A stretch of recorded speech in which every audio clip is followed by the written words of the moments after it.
With a case where somebody is intoxicated, when is the appropriate time for the police, to Mirandize them? Basically, what the law says is when somebody is under arrest, the police should read them Miranda. Miranda gets a little bit misinterpreted. There isn't actually a requirement that the police read somebody their Miranda rights. So Miranda rights are, you have the right to remain silent. Anything you say can and will be used against you. If you don't have can't afford a lawyer, one will be provided to you free of cost.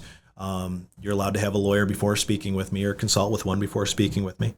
If the police don't read that, they don't lose the case. We can't go in and say, you never read Miranda, the case has to be thrown out. When somebody is in the police's custody and the police are going to be asking them questions, they have to read them the Miranda if they want to be able to use the answers. If it's not the police asking the questions, you don't need Miranda because it's not the police. If someone's not in custody, you don't need Miranda because Miranda requires custody. So one example where we see this is a police officer calls you on the phone and says, hey, I want to talk about our investigation.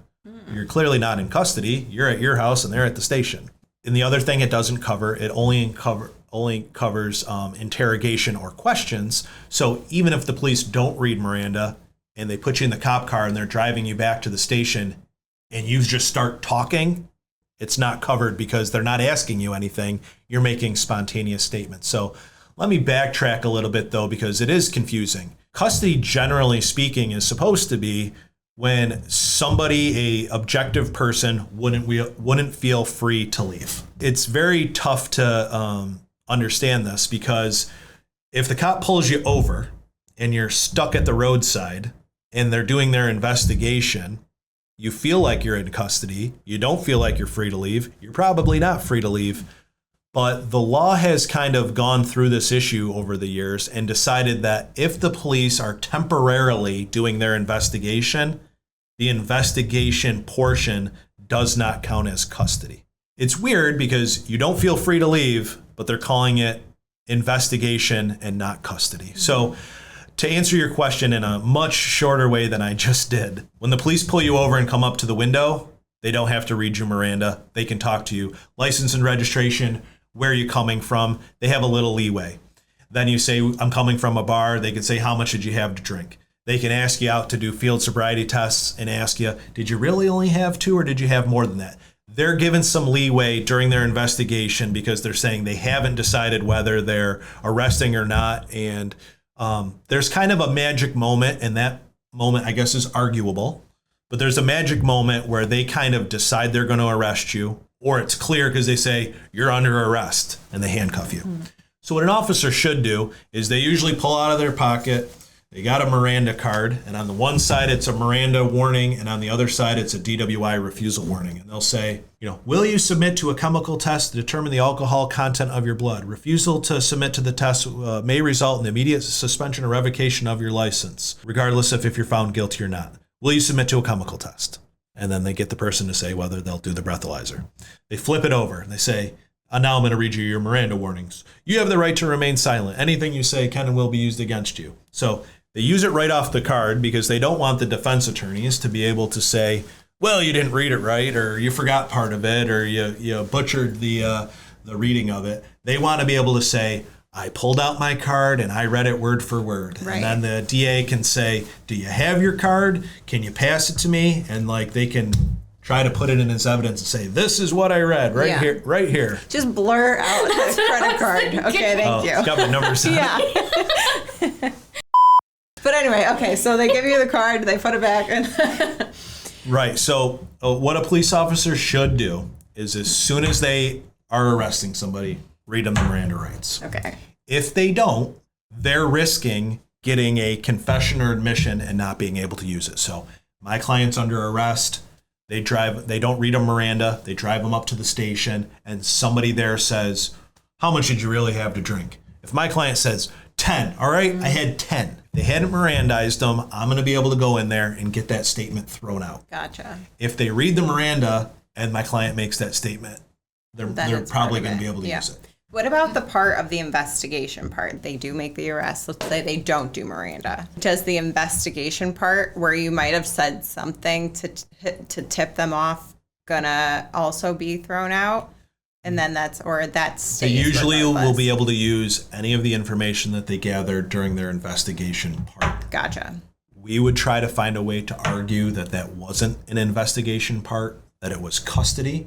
So we would say, Judge, There's it was no custody. line. Yeah. We were asking questions. My guy was answering. It was police custodial interrogation. We hadn't received Miranda. Don't let him use it. Gotcha. And then the DA is going to say, Judge, the law says during the investigation piece, it comes in. This was clearly still the investigation. Let us use it. And then the judge will tell us you can use it or you can't. I guess part of that is like when you read Miranda, they're supposed to ask, like, is there any reason why you wouldn't understand these rights at the moment? Like, would that be something you could argue, like intoxication, like you couldn't understand them at the moment? Like if they were so drunk Yeah. that they didn't understand You can try. what was happening. You can try. I haven't seen it done successfully, but yeah, it's like, can you understand a contract if you're drunk? So can you understand your warnings if you're drunk?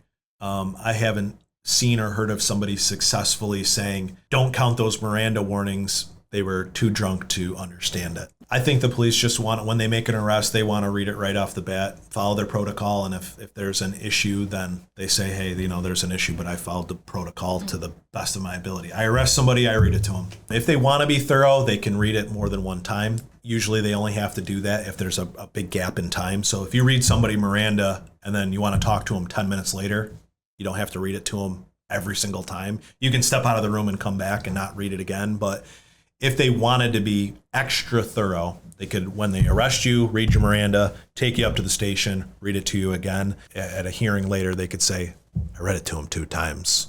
We were sitting there across from each other. I asked him if he understood. There are some officers, most don't do this, but there are some that ask you to fill out a form. They say like a Miranda card, and they say like, did I read this to you? Yes. Will you speak to me? Yes. Mm-hmm. That's rare. I used to see that more. I haven't seen that as much lately. What happens to your car if you are arrested? And what if someone else is with you? If you have a passenger in the car who's sober, first of all, they should have been the driver. Yeah. But if you have a passenger, they could say, oh, we'll just let her take the car. Yeah. But they don't have to. If someone gets a DWI and they're already home, they'll probably just leave the car there. If somebody pulls into a parking lot and the police respond to that location, they could say, we'll just leave the car. They could be nice and say, if it's not in a space, do you want us to tow it or do you want us to move it? There are some counties, and I think it's kind of district attorney driven, where they take a stance that the car is being used in the commission of a crime and they try to take your car. Oh. And say, we're taking your car. Like, to be like saying, Then do they have the right to search it? yes. And I think what they say they're worried about is that you say, I had a laptop in the back seat. I had a PlayStation in the back seat. I had $1,000 in the center console. It's gone. You stole my stuff. Mm-hmm. They've been advised that they have the right to do what's called an inventory search. Go through the vehicle for the purpose of identifying valuables in the car to kind of protect themselves about what was in there. But then if they find something that shouldn't be there, then they can do a deeper search. And so during the inventory search, money could fit a lot of places. Mm-hmm. Watches or property could fit a lot of places. So it wouldn't be uncommon to check around for those valuables. If they open up the glove box and there's a gun, they're going to pursue that. If they open up something or look under the seat and there's drugs, they're going to pursue that. Mm-hmm. So those types of things do happen in these searches, and additional charges can come from that. The stuff that we commonly see is during that inventory search or even moving the vehicle, they'll say, oh, look, we found a can under the seat, or, oh, look, there is a container in the center console, and they'll smell it and say, oh, it smells like alcohol. Well, thanks for talking with us. Don't drink and drive, people. Yes.